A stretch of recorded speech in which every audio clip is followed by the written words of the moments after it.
that top of mind on a daily basis. That brings me to my last one. I need you to respect consistency. All right. Jay talked about it. I'm a commentator for Big Ten Network, so I do a lot of the men's gymnastics meets. If you ever tune into any of those, chances are you'll hear my voice or see my face on those. Absolutely love doing that. And when I first got started, it was 2021. It was one of my first live television meets that I ever commentated. I get up, I walk out of the studio, and somebody else, one of the other employees of Big Ten Network, they pulled me aside in the hallway and they say, "Hey man, how often do you still work out?" I told them every day. And they were like, no, I get it. Like, okay, tough guy. You know, you used to be an athlete. I understand, but literally, what's your schedule these days? How often do you work out?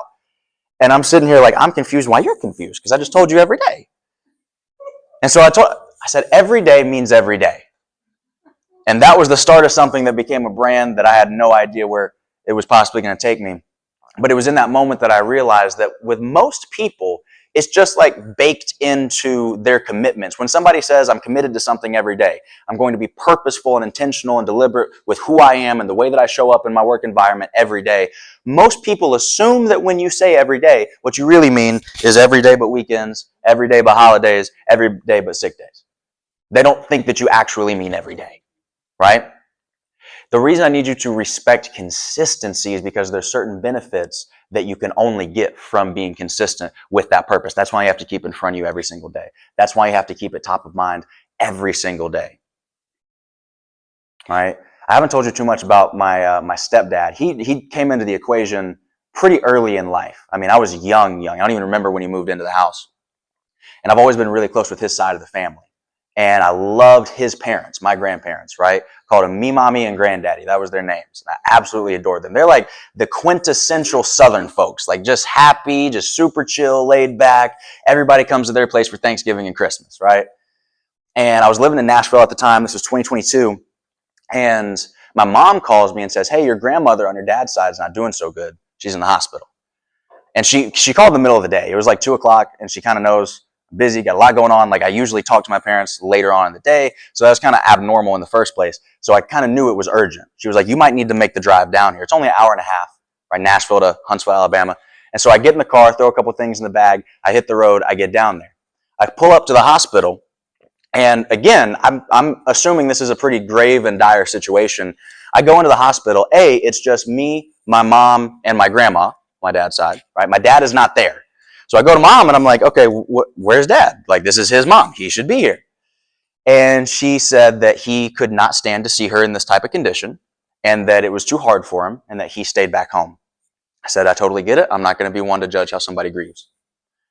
And all the while, I'm confused because I'm in this hospital room and to me, everything looks completely fine.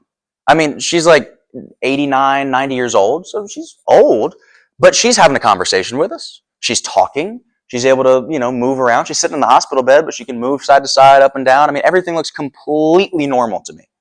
So I was very confused on why the situation was so dire. We say goodbye to grandma. We get in the car. We go home. Next morning, my mom comes to me and says, "Hey, your dad decided he wants to go to the hospital today."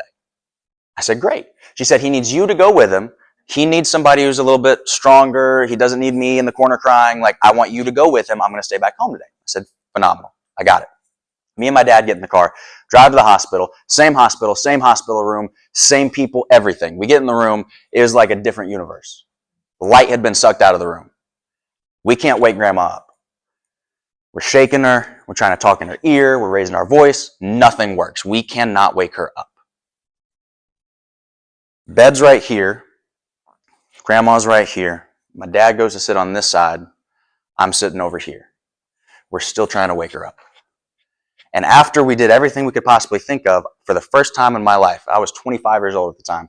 First time in 25 years, I saw my dad panic. He didn't say anything. He didn't cry. He didn't freak out. He didn't do anything. But I saw it in his eyes. Just a sense of helplessness and a sense of fear I'd never seen in this man's eyes. This is Superman to me. You don't understand. My biological dad decided he didn't want me before I was even born. This guy had no obligation to me. He shows up, puts everything on the line for me. This guy is Superman. And for the first time in my life, I see his armor crack. Nurse comes in, puts the O2 sat on grandma's arm, or grandma's finger. My dad can't see it. He's on the opposite side of the room. I'm on this side. I can see it. It reads 72. I'm like, I don't think you can live on 72% oxygen. That's supposed to be like 98, and I don't think you can make it through that. The nurse says, it's probably any minute now. She walks out of the room. So me and Dad, we both get on either side of the hospital bed, and we hold Grandma's hands. We just talked to her. I don't know if she could hear us or not, but I choose to believe that she could. We just told her how great of a grandmother she was to me, all the other grandkids. We told her how great of a mother she was to my dad, his two brothers. Talked about Thanksgiving dinner, talked about Christmas, talked about everything. And she's laying there and she's unconscious, but she's still breathing. And slowly, that time in between breaths gets longer and longer. She would take a breath, and 5 seconds would go by. And then 10, 15, 20, and 25, 30, and 35, and then nurse comes back in. She says, this is called end-stage breathing. This is what happens right before people die of natural causes. She leaves. We hold Grandma's hands as she passes away in our arms. For the first time in 25 years, I watched my dad cry. Never seen that. He gets up. He walks around to the edge of the bed. We hug each other. It took him about 60 seconds to compose himself. And afterwards, he looked at me and he said, that was the hardest thing that I have ever done. And he paused. He said, it's also the best thing that I've ever done. Had he not decided to show up every day, he didn't feel like being there that day. He didn't know that was going to be the hardest day of his entire life. He didn't know he was going to hold his mom's hand in his as she passed away. And he showed up for her. What he said was the best day and the best thing he had ever done in his life. He would not have got if he did not respect consistency, if he did not show up that day. So as you leave today, as you leave this conference, as you go back and you do what you do, I want you to think about your purpose. I want you to think about your why. And I want you to think about it and keep it top of mind and prioritize on a daily basis. It's not good enough every day but weekends. It's not good enough. It's not good enough because what's going to happen is you're going to be purposeful and intentional and you're going to do everything right Monday through Friday, and then Saturday, Sunday, you're going to screw the whole thing up. It's not good enough. Every day means every day. I want to read you something. It's an excerpt from a book that I'm working on, and then I'm out of here. We got a bunch of other speakers. It says, you're only as good as your daily standards. I mean this in the deepest way possible. You're only as virtuous as your daily virtues. You're only as upstanding as your daily character. You're only as hardworking as your daily work ethic. And the essence of your very being is that of your daily standards. The essence of who you are and what you're made of expired at midnight. You could have been the Pope yesterday, but if you rob a bank today, you're still going to jail. In other words, nobody cares who you were or what you did yesterday. Every day has to mean every day because your identity must be reaffirmed on a daily basis. God, the universe, and other people don't reward who you were. They reward who you are. Your identity lives in the present moment, and it doesn't roll over from one moment to the next. You are who you are right now in this moment. You're not who you were, and you're not who you could be. You are who you are. In the book of Exodus in the Christian Bible, God says, I am who I am.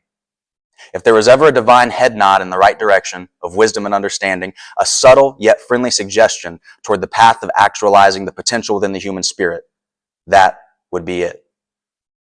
Be purposeful every day.